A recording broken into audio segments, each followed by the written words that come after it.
The biggest crisis coming up right now after this pandemic is pensions are going to crash. That's right. You got it, man. Yeah. Thanks for that. Why are they going to crash? Because they're empty. Wall Street looted them. My God, wake up. Wake up. You know, there's a better book than that. It's called The Creature from Jekyll Island by G. Edward Griffin. It's a big book. Get it on audiobook and listen to it. You know, a couple of 10 minutes a night or something. The Federal Reserve has only one purpose, is to keep the rich rich. That's their only job. So every time the market crashes, as you notice, money pumps in. They pump the market. They pump the prices up. The rich exit, and the poor and middle class who listen to Dave Ramsey and Susie Orman, and their advice is good for the middle class. Don't get me wrong. They're told to invest for the long term. Okay, so what's happening to the poor and middle class with their 401k and IRA right now are set? That's like saying, okay, put the handcuffs on the Titanic. It's going down. Meanwhile, the rich have got their G5 flying in to pick them up and get off the boat. They're out. Right. Because the problem isn't in the stock market. The problem's in the repo market, corporate credit market, the consumer commercial paper market. They don't tell you that. They don't teach you that in school. So suddenly, voila! You know, in September, the shadow banking, which is corporate credit and the commercial paper and the corporate credit and commercial paper market started to go bad in September. Oh, suddenly, pandemic. Oh, that was interesting. Funny how that appeared, you know. So I'm not saying the pandemic isn't real. I'm saying the real crisis, it's a smokescreen for the real crisis going on right now. They're stealing your wealth through your pensions, your 401k, your IRA, through Social Security, through your taxes, through Medicare. That's why we have socialism kicking in right now. We have Bernie Sanders and AOC and Elizabeth Warren, hardcore socialists. But if you can see, if you really have a financial education, we're going from capitalists, which I am, and nothing wrong with a socialist. You know, there are some people, 20% of the people need to be given money because they're unable, for whatever reason, they're not able to. So we should give some people money, but not everybody. So we're going from capitalism to Bernie Sanders socialism and Hillary and all those guys. And then we're actually going to communism. And you can see it right now because Boeing is asking for a bailout and all these guys asking for bailouts. But this time the Fed's going to take percentage ownership. Really? Yes, that's communism, central control of the economy. I'm not saying it's right or wrong, but it's coming. But that's what they should teach us in school. And our school teachers, most of them are socialists, and some of them are communists. They want the government to tell us what to do. They're really fascist. You know, they're really fascist. A fascist wants to tell you what to do. So you look at this stuff, what's it called? Social distancing. You know, you're taking away the First Amendment, the right to assemble. PC, political correctness, is freedom of speech. Okay? That's what's going on. And then they're printing money under all this scheme. So if you study real world PC-ness, we've lost our freedom of speech. That's what Stalin took away. And social distancing is the right to assembly, which is why there was a Revolutionary War back in 1776. You know, the Americans had to go hide in a church because the British would kill them if they were caught assembling. Wow. History repeats. I'm not saying it's right or wrong, but you know, most people aren't taught this. Yeah. That's why I love going to military school versus university. They teach you a lot of history, probably. We're taught military history. You know, history is bullshit. You know, to the victor goes history. You know, so the person that wins the war writes history to justify their position today. Oh. You know, it's called his story. You know, the loser doesn't get to tell their story. That's funny. So anyway, that's where we're at. And yeah, I just leave it to your generation. You guys are in the best position ever because you're still young. You're tech savvy, and the baby boomers aren't. So they're old. A lot of them are feeble, and they're gone. We're gone. So you guys have the world ahead of you. And use this time to be creative and take action and be bold. And I think I saw something about in 2008 to 2010, some of the greatest companies or the biggest companies of today were started then. Airbnb, Uber, all these other companies. Bitcoin. 2009. Wow. See, I love Bitcoin. What's your thoughts on cryptocurrency? Why do you love Bitcoin? Listen, Bitcoin is open source. The Fed can't touch it. You don't like the Fed? The creature from Jekyll Island, the Fed. The Fed is not a bank. It's a cartel owned by the richest guys on earth. Okay, you guys just wake up, So anyway, the Fed is a cartel. So when I saw Bitcoin come out, it's open source. It's people's money. Gold and silver are God's money. So my whole objective is I go through my system of business, but I'm buying gold and silver. I store it in other countries legally because you can't just move that stuff. You have to move it legally and declare it. So I move my money illegally. I want to get out of this country.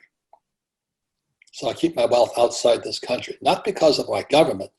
It's because there's so many people, you're going to see lawsuits are going to go up because people are desperate. They don't have any money. So when the economy gets bad, that's why, have you been in an accident? Have you been hurt? I'll come out sue them for you. So if you don't have the right corporate entity like LLCs, C corporations, S corporations, offshore accounts, money's going to be stolen. It's the real game. Okay, your pensions. Watch in a few years.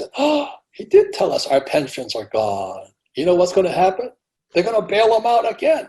Because if you read this book here, The Creature, it says bailout is the name of the game. Back in the 80s, there was a guy named Neil Bush. Let's see, the Bush family. George, Silverado Savings. When Neil Bush got in trouble, George bailed him out. Yeah. Got the game. You say there's two different types of pensions. What's the difference between a normal pension that someone would get and a defined benefit plan pension? And why should people be aware of these things? Well, defined benefit is industrial age. That was my poor dad's, So what happened is I got a job with Ford Motor Company. And I get defined benefit, which meant defined benefit means you get a paycheck for life. So if they promise you $1,000 a month, you get that for the rest of your life guaranteed. Well, the problem was, as you know, right around in the 70s, that's when China and Japan and Germany came on. So they had to get rid of pensions because pensions are a drag on the business. So they came up with a thing called ERISA, which today is known as a 401k.